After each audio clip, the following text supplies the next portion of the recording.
हाँ जी, part 2 3 question lesson. The king turn around and saw a bearded man running towards them. राजा ने पीछे मुड़ के देखा और क्या देखा, एक bearded मैन यानी कि दाढ़ी वाला व्यक्ति दौड़ता हुआ उसके पास आ रहा है। टुवर्ड्स मीन्स क्या है, उसकी तरफ, उनकी तरफ। कौन कौन है वहाँ पे? राजा और हर्मिट है यानी कि साधु है। His hands were pressed against his stomach. वो अपने हाथ से अपने पेट को दबाए हुए आ रहा था। क्यों? From which blood was flowing, क्योंकि उस पेट से क्या था, ब्लड नीचे गिर रहा था। When he reach the king he fainted and fell to the ground. जब वो राजा के पास पहुंचा तो बेहोश होके धरती पे गिर गया। The king and the hermit remove the man's clothing. राजा ने और उस हर्मिट ने उसके कपड़े उतारे। And found a large wound in his stomach. और उन्होंने क्या पाया कि उसके पेट के अंदर एक बहुत ही बड़ा क्या है, घाव है। The king washed and covered it with his handkerchiefs. राजा ने उसके घाव को धोया और उसको कवर किया यानी कि उसके ऊपर बांध दिया। क्या? विद हिज हैंडकरचिप, उसका जो रुमाल था ना उससे उसको साफ किया। बट द ब्लड, उसके ऊपर उसने हैंकरचीफ यानी कि अपने रुमाल को बांधा। But the blood would not stop flowing, लेकिन वो जो ब्लड था वो अभी भी बहने से नहीं रुक रहा था। The king redressed the wound until at last the bleeding stopped. राजा ने दोबारा से फिर उसके ऊपर पट्टी लगाई और तब तक लगाता रहा जब तक उसका खून गिरना बंद नहीं हुआ। ठीक है। The man felt better. अब उस व्यक्ति को अच्छा महसूस हुआ यानी कि खून गिरना बंद हो गया। And asked for something to drink. अब वो उसको होश आ गया और वो कुछ पीने के लिए बोला कि मुझे पानी पिलाओ। The king brought fresh water and gave it to him. राजा साफ पानी लेके आया और उसको दे दिया। By this time the sun had set and air was cool. और अब तक जो सन था वो पूरी तरह से छिप गया यानी कि शाम ढल चुकी थी और एयर वाज कूल, और हवा कैसी थी, ठंडी चलने लगी थी, शाम हो गई थी ना। The king with the hermits help carried the wounded man into the हट। और जो किंग था जो हर्मिट के साथ, उसने हेल्प की किसकी? साधु की, उस वुंडेड मैन को ठीक करने के लिए। And led him on the bed. और उसको बेड पे लिटाया यानी कि खाट पे लिटाया। The man close his eyes and lay quiet. और वो व्यक्ति वहाँ पे आंख बंद करके सो गया और बिल्कुल शांति से सो गया। The king tried by his walk. और किंग ने क्या किया? The king tired by his walk. Tired का मतलब थक गया था, वो चलते चलते थक गया था। And slept through the night.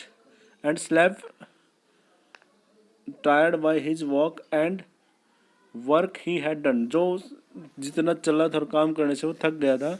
Lay down on the floor and slept through the night.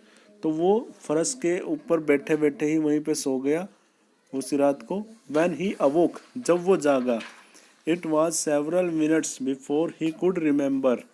जब वो उठा तो उसने देखा कि कई मिनटों पहले, तो उसको याद आया कि where he was and who the strange bearded man lying on the bed was. तो उसको पता चला कि वो कहाँ पे है और कौन था वो दाढ़ी वाला व्यक्ति जो उसकी तरफ आ रहा था। स्ट्रेंज का मतलब वो अजनबी, अजनबी। Forgive me said the bearded man in a week voice when he सा द किंग वाज अवेक। तो वो जो दाढ़ी वाला व्यक्ति था वो से कहता है कि मुझे माफ कर दो, विद ए वीक वॉइस यानी कि कमजोरी भरी आवाज से कहता है कि मुझे माफ कर दो। जब राजा जागा उसको देखा तो उसने, I do not know you and have nothing to forgive you for said the king. तो राजा कहता है कि मैं तुम्हें नहीं जानता, I do not know you, मैं तुम्हें नहीं जानता, and have nothing to give you for, और नहीं ही मैं तुम्हें किसी चीज़ के लिए क्षमा कर सकता जब तुमने कुछ गलत किया ही नहीं। You do not no me but I know you. तो वो बियर्डेड मैन कहता है तुम मुझे नहीं जानते लेकिन मैं आपको जानता हूँ। I am that enemy of yours. वो कहता है कि मैं तुम्हारा वही दुश्मन हूँ। Who swore revenge on you, जिसने कसम खाई थी तुमसे बदला लेने की। Because you put my brother to death, क्योंकि तुमने मेरे भाई को मौत की सज़ा दी थी। एंड सीज माई प्रॉपर्टी, और हमारी जो प्रॉपर्टी थी वो आपने अपने कब्जे में ले ली थी। I knew you had gone alone to see the hermit. मुझे पता था कि तुम हर्मिट के पास अकेले जा रहे हो. And I made up my mind to kill you. तो मैंने अपने दिमाग में योजना बना ली कि तुम्हें मारने की. ऑन योर वे होम, घर से रास्ते में ही. बट द डे पास्ट, यानी कि मैंने यह सलाह बना ली थी कि जब तू घर जाएगा ना रास्ते में तभी मैं आपको मारूंगा रास्ते में. बट द डे पास, लेकिन दिन गुजर गया. यू डिड नॉट रिटर्न, तुम वापस नहीं आए. So I left my hiding place, तो इसलिए मैंने जहाँ पे मैं छिपा हुआ था मैंने वो जगह छोड़ी. And I came upon your bodyguard, तो मुझे तुम्हारे बॉडीगार्ड मिल गए. हु रिकग्नाइज्ड मी, जिन्होंने मुझे पहचान लिया. एंड वुंडेड मी, और उन्होंने मेरे को घायल कर दिया. आई एस्केप फ्रॉम हिम, मैं उससे बच के आया. But I should have died if you had not dressed my wounds, लेकिन मैं मर जाता यदि तुम मेरी ड्रेस को, घाव के ऊपर ड्रेस यानी कि पट्टियाँ नहीं लगाते.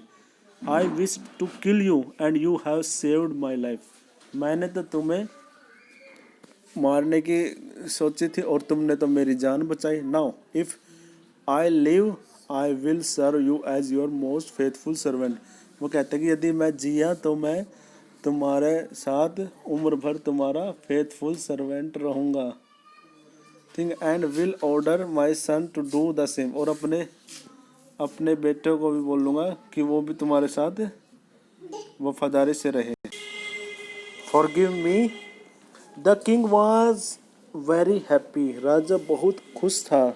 To have made peace with his enemy, कि उसने अपने दुश्मन के साथ, एनिमी होता दुश्मन, उसके साथ उसने शांति कर ली. सो इजली, इतनी आसानी से.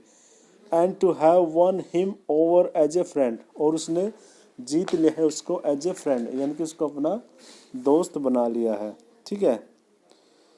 ही not only forgave him but said he would send his servant, तो उसने उसको केवल माफ़ ही नहीं किया but said he would send his servant, कि वह उसके साथ अपने सर्वेंट को भेजेगा. एंड हिज ओन डॉक्टर, और अपने खुद के डॉक्टर यानी कि चिकित्सक को भेजेगा. टू लुक आफ्टर हिम, उसकी देखभाल करने के लिए. And he promise to give back the money man his property, और उसने उसको प्रोमिस किया कि वो उसको उसकी प्रॉपर्टी वापस कर देगा. Leaving the wounded man, the king went out of the hut and looked around the hermit. तो वहाँ से निकलने के, उसको जाने के बाद, यानी कि उस घायल व्यक्ति के जाने के बाद राजा बाहर आया उसके कुटिया से, और उसने देखा हर्मिट को, चारों ओर देखा. Before going way away he wished once more to get answer to his question, क्योंकि वो वहाँ से जाने से पहले वो चाहता था कि उसे उसके सवालों का जवाब चाहिए, है ना. वो सवालों के जवाब के लिए तो आया था उसके पास. And the hermit was on his knees, hermit अपने घुटनों के बल बैठा हुआ था. Sowing seeds in the bed, और वो क्या कर रहा था उसमें, उस जगह में जिसको वो खोद रहे थे ना उसके अंदर वो क्या कर रहा था, बीज डाल रहा था, बो रहा था. That had been dug by the day before, जो कि एक दिन पहले खुदाई की थी जिसकी, है ना. The king went up to the hermit and said, king उसके पास गया, साधु के पास, और उसे बोला. For the last time I beg you to answer my question, मैंने आपसे यह पूछा था कि आप मेरे को मेरे सवालों का जवाब दे दीजिए बुद्धिमान व्यक्ति. You have already been answered said the hermit, लेकिन हर्मिट कहता है तुम्हें तो पहले ही तुम्हारे सवालों के जवाब मिल चुके हैं. Still bending down on the ground and looking up the king as he stood before him, क्योंकि वो अभी भी बैठा उसे कह रहा है कि तुम्हें तो अपने सवालों के जवाब मिल चुके हैं. राजा, how have I been answered, what do you mean. तो राजा कहता है how have I been answered, कि कैसे मुझे जवाब मिल गए हैं.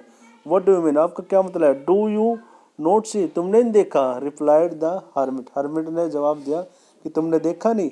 If you had not pitied my weakness yesterday, वो कहता है कि यदि तुम्हें मेरी दुर्बलता के ऊपर दया नहीं आई होती. And had not dug these beds for me, और तुमने इस क्यारी, बेड्स मीन्स क्या है, वो क्यारी वो कर रहे थे ना, खोदाई की थी, अगर उसको नहीं खोदा होता. You would have gone away, तुम यहाँ से चले गए होते. then that man would have attacked you. अगर तू चाहता तो रास्ते में तुझे ये वही व्यक्ति मिलता और वो तुम्हारे ऊपर अटैक करता. And you would have wished you had stayed with me. और तुम्हारी इच्छा यह थी कि तुम मेरे साथ रहे. So the most important time was when you were digging the beds. तो तुम्हारे लिए सबसे ज़रूरी आवश्यक महत्वपूर्ण कार्य वही था जब तुमने यहाँ पे खुदाई की. And I was the most important man. और मैं ही सबसे महत्वपूर्ण व्यक्ति था तेरे लिए. And to do me good was your most important business. और मेरे लिए अच्छा करना तुम्हारा सबसे महत्वपूर्ण कार्य रहा.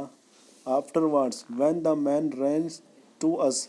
उसके बाद जब वो व्यक्ति हमारे पास आया. The most important time was when you were caring for him. और सबसे ज़रूरी समय वही था जब तू उसकी देखभाल कर रहा था. Because if you had not dress his wound he would have died without having made peace with you. यदि तू उसके घावों को पट्टी नहीं करता तो वो व्यक्ति मर जाता बगैर तुम्हारे साथ कोई सुलह किए. So he was the most important man. तो वही इम्पोर्टेंट मैन था. And what you did for him was your most important business. और जो तुमने उसके लिए किया वही सबसे महत्वपूर्ण कार्य था तुम्हारा. Remember then there is only one time that is important and that time is now. तो कहते हैं कि सबसे इम्पोर्टेंट काम वही है या समय वही है जो अब कर रहे हो आप. नाउ. नाउ मीन्स क्या होता है अब. ठीक है. It is the most important time. और यही क्या है मोस्ट इम्पोर्टेंट टाइम है. It is the most important time because it is the only time we have any power to act. क्योंकि जो वर्तमान समय होता है ना वही सबसे ज़रूरी और सबसे महत्वपूर्ण होता है क्योंकि उसी समय में हम कुछ कर सकते हैं. The most necessary person in the person is the person you are with the particular moment. और सबसे महत्वपूर्ण व्यक्ति वही है जिसके पास आप किसी विशेष समय में हो. For no one knows what will happen in the future. क्योंकि किसी को नहीं पता कि भविष्य में क्या होगा. Whether we will meet anyone else. क्या हम भविष्य में किसी को मिले या न भी मिले. ज़रूरी थोड़ा ना कि हम भविष्य में उसको मिलेंगे. तो the most important business is to do person good. तो महत्वपूर्ण कार्य यही है कि पर्सन के साथ अच्छा करना. Because we were sent into the world for that purpose alone. क्योंकि हम यहाँ पे इस संसार में इसलिए भेजे गए हैं कि हमें यहाँ पे अच्छे कार्य करने ना कि बुरे कार्य करने. ठीक है.